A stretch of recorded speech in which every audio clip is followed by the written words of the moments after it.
Good afternoon. Today I'm going to provide you with information about several carjacking incidents that have occurred across our city over the past week. These incidents led to remarkable arrests by officers from 31 Division on Friday. As Acting Superintendent Gomes said, these incidents are just a snapshot of the larger issue that the Toronto Police Service and our law enforcement partners confront daily in the Greater Toronto Area. On Saturday, April 6, 2024, a resident was robbed of his blue BMW X5 in the Ellesmere and Kennedy Road area in Toronto. As the victim exited his vehicle, a white SUV pulled up behind him. 3 masked male suspects, all dressed in black, armed with a firearm, demanded his keys. They took his vehicle, and thankfully, nobody was physically injured. On Thursday, April 11th, 2024, another resident was filling up his Lamborghini Urus at a gas station in the Yonge and Sheppard Avenue area in the city when a gray sedan approached. 4 male suspects exited the sedan, assaulted the victim, and eventually took his keys. The victim was repeatedly assaulted and run over by his own victim as the suspects fled. He suffered serious injuries and was taken to hospital. The trauma inflicted on victims of this violence cannot be overstated. Being threatened with a gun can have long-term impacts on one's sense of safety, well-being, and let alone experiencing physical violence and serious physical threats. This is why it's imperative that we continue working closely with our law enforcement partners to address these crimes and bring those responsible to justice. I'll now invite Superintendent Andy Singh to provide further details on these arrests. Thank you, Inspector Matys. Good afternoon, everyone. Thank you for being here. I want to take you to the past Friday, that just weekend, April 12th. Officers from 31 Division were in the area of Islington Avenue and Steeles using their automatic license plate reader technology.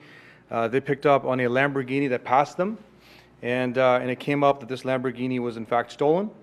This vehicle was then followed to a street called Barmack Drive, and where they saw the driver of the stolen Lamborghini enter an establishment. While conducting surveillance in the area of the Lamborghini, they also noticed a BMW X5 arriving and parking nearby. And these individuals, 3 of them, also went into the establishment. Officers quickly confirmed, using the technology they had, that this was the same BMW that Inspector Joe Matys just mentioned had been carjacked on April 6th. When the driver and the occupants of the vehicle, BMW X5, exited the establishment, the following sequence of events ensued. These individuals tried to get in the stolen vehicle, and officers moved in to make an arrest. To evade police, the driver recklessly reversed up a hill and smashed into police vehicles. There's a video that's going to be shown here, and I want to highlight what you're going to see on this video. What you're going to see is the exceptional danger that the officers faced when they tried to make an arrest and move in to arrest these individuals.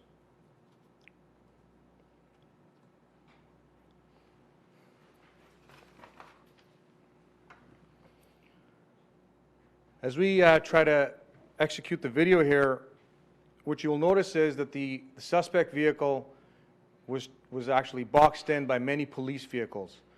But the high rate of speed that this suspect vehicle backed up the hill and hit one of the police vehicles was nothing short of absolute disregard for any lives, specifically the men and women who were there to execute the arrest. Police were forced to smash the windows of the vehicle, because what you'll see on video, and you may not be able to appreciate, is the driver was revving the vehicle to actually break out of the box. So they had to use many techniques to enter and access the occupants of the vehicle. And their non-compliance further led to them having to utilize a taser on some of the occupants who were not complying with officers' commands. A news release has been issued with the names of the accused and all the charges, but I can tell you that upon apprehension, So the suspects were found to be in possession of more than $18,000 in Canadian currency and cash, 3 handguns. All 3 handguns had high-capacity magazines. They had ammunition in them, and there was a secondary magazine that each firearm possessed. What was of equal and greater concern was that one of the Glock handguns, which had a high-capacity magazine, also had an automatic switch. And what that means is, with the depression of the trigger, with one trigger squeeze, the handgun is able to empty the entire content of the ammunition, making it an automatic weapon. And you can imagine how much risk that poses to police officers and the general public. And as Superintendent Gomes mentioned, these criminals are violent. They pose a very grave threat to both our residents and our officers. I'm really proud of the exceptional work done by my officers at 31 Division, the bravery, the professionalism that they executed in some very dynamic, very difficult circumstances in arresting these individuals and bringing them to justice as we move to the courts. These arrests also serve as a reminder that we take these crimes very seriously and remain steadfast in our commitment to ensure safety and well-being of our residents above all else. Thank you. I'll take any questions if there are any. Superintendent, can you speak to where we are this year with auto theft and carjacking in general compared to last year? Absolutely. Sure. Can you just clarify that question in regards to, do you want to 2024 stats or? Any stats you can compare with the first quarter of 2024 to maybe first quarter of 2023, or just what we're on pace for this year? Has there been an improvement or are we the same? Okay. So year-to-date carjackings in 2023, and this was as of April 8th. In 2023, we had 23 carjackings, and year-to-date 2024, we've had 45. There are 3 people here that have been charged on Thursday 11th in the carjacking. It says that 4 male suspects exited. Is there still 1 person who's outstanding? Yes, the investigation is ongoing, and as soon as an arrest is made, we will notify you through our corporate communications. There's a 21-year-old, a 19-year-old, and a male youth. These are young individuals, and then when we see the pictures over here, firearms, one with an automatic switch. What is the assessment right now in terms of, are these 3 young individuals who are just acting and want to do this on their own? Is there a belief that they're part of a crime ring? It's a combination of both. We do see that adults often exploit youths due to sentencing differentials, but then there's also youth who believe that this is easy money and they're in it for themselves. Superintendent, you were talking about the fact, obviously we can see that weapons use high-powered weapons. Did any of these suspects draw these firearms at your officers? Luckily, they did not. However, they were very readily accessible, and I can't speak to the individual observations of the officers because this, like you have indicated, could have gone very bad for everyone involved. But from what I garner is, luckily we were able to arrest them in a contained fashion. And just to circle back to the earlier question about the youth and the 2 individuals, one of them was actually arrested for a carjacking in December, and that's the driver of the X5. And that just highlights the challenges around this individual, very recently arrested, right back out and executing another carjacking, and then their actions, as you can see clearly, totally brazen, total disregard for the direction they're getting from police officers. They can see there's police presence in the area, and there's an active mindset to do whatever they can to get away, and of course they're armed. We've been covering these for so many months now, really. There was the investigation in Montreal by the OPP, and then obviously we've talked about it in Peel quite a lot. Can you talk about what supports or what changes need to happen in order to make sure that, yes, these are successful investigations, that's good, but that the problem isn't escalating as it is right now?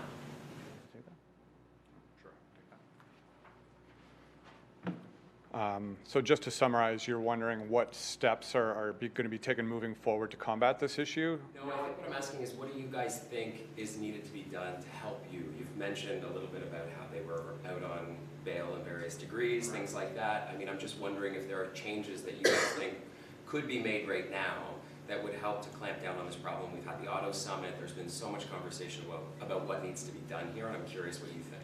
Okay. This isn't just an enforcement issue, and I stood up on this podium last week discussing the success of the robbery prevention program, where we partnered with regulatory agencies, the College of Pharmacists, and the Toronto Police. We need to work with all our partners in order to combat auto theft and carjackings, and that's working with all levels of our government, which we are doing, as you mentioned in the Peel Auto Theft Summit, working with CBSA, our public sector, our auto manufacturers, the insurance sector. Police, of course, have their role, but it's about us engaging all of those people and moving forward in one direction, much as we did with the pharmacy robberies. Superintendent, maybe from a divisional perspective, you can give us kind of an understanding as to how things work, because obviously there's priority calls and different priority calls. So you're not always able to respond to when there's a carjacking in action or a car theft, because there isn't violence associated to a car theft specifically. So what happens, I guess, once someone is the victim of a violent crime like this and they call police? I mean, is this something that you try to investigate in the moment and find the suspects immediately, or does it now become kind of a broader investigation where you rely on things like the technology, in this case, to find the vehicles and bring these perpetrators to justice? You know, it's all of the above. To highlight, the initial response always surrounds us getting there as quickly as we can for the person that's been victimized. And then starts the crime scene and ascertaining evidence from video, from all different avenues, such as witnesses. And then we have excellent partnerships, obviously, within the organization with the hold-up squad, you know, the different task forces that we have, and then externally as well with, you know, whether it's the Insurance Bureau and determining whether it's Montreal, the port city, and all that. And like Inspector Matys alluded to, it's truly it has to be a global approach here. And that's what we aim to do is, even in a case like this, now we're looking at these individuals have done other carjackings beyond what we already know, and then tying up those pieces of evidence. So bringing that collective, because I think earlier the question was asked is, are they a part of a crime ring? And I would argue a lot of these individuals have ties, and they do work as a group. And those are the systems that we're trying to dismantle and break from an enforcement standpoint. But there's many levels to this, and that's our hope, is through partnerships that we can continue to create a bigger footprint in reducing carjackings and auto thefts. Inspector, the fact that these suspects held on to these vehicles for almost a week, what does that tell you from an investigative standpoint, that it wasn't steal a Lamborghini and a BMW and drive it to the port of Montreal, but they were still in the city of Toronto for a week? It's certainly concerning to me, and it's very brazen, I believe, on behalf of the carjackers, that they would hold on to it. But as the superintendent alluded to, we have the enforcement efforts in place, whether it's divisionally. I'm speaking constantly to our partners outside in York, Durham, Peel, OPP, Halton, to try and share this info on a daily basis, because if we look at this crime, for instance, none of them were residents of Toronto, although the crimes were committed in Toronto, which means we have to expand our purview and start looking and talking to our other agencies, because they're going to bed in another jurisdiction, they're waking up in another jurisdiction and committing crimes here.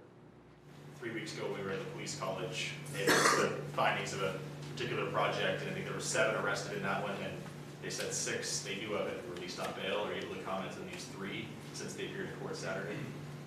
Yes, I can provide a few statistics. So the individuals in this case have been held in custody. However, what I can say in regards to carjackings in general, 47% of adults that we've arrested have been released on bail for carjacking, and 78% of youths who've been arrested for carjacking have been released on bail. Since what time? This is from the start of the Provincial Carjacking Task Force in September until now. Do you have any thoughts on that, whether that's appropriate, whether that's good? That's a matter up for the courts, so I'll leave it there. 47 and 78. 47 and 78, correct. I want to ask you, Inspector, about the guns as well, because we're seeing a proliferation of weapons coming across the border from the U.S. as well. Were these guns, or do you suspect they came in from the U.S., and just broader general concern over more and more of these weapons actually making their way across the border illegally and onto the streets in Toronto? I can't comment specifically on these guns because the matter is currently under investigation. We don't have that information as of yet. The firearms tracing will be done, and we'll get that information before the courts. Certainly, I do find it concerning, as the superintendent alluded to, that these firearms are new firearms. They've been modified to be fully automatic. They're using extended magazines. which is the portion that holds the bullets. So of course that's concerning to us for the safety of the citizens of Toronto and for our officers. Inspector, the stats show that car thefts are down slightly right now here today, but carjackings are up. What do you make of that, and is there a message to the public that these are getting more violent? That again, it's a great question, and thank you for bringing that up. Criminals evolve. Just as I mentioned earlier when I was talking about the pharmacy robberies, the car thefts are down because relay attacks are no longer working, right? Using Faraday bags and so on and so forth. They've graduated into now home invasions. So we're focusing our efforts on that right now, and through our community partnership and engagement unit, we're spreading the message, talking to members of the public, and through town halls, we're reassuring people. You can actually go on the community partnership engagement website, go into crime prevention, and there'll be tips there. Any other questions?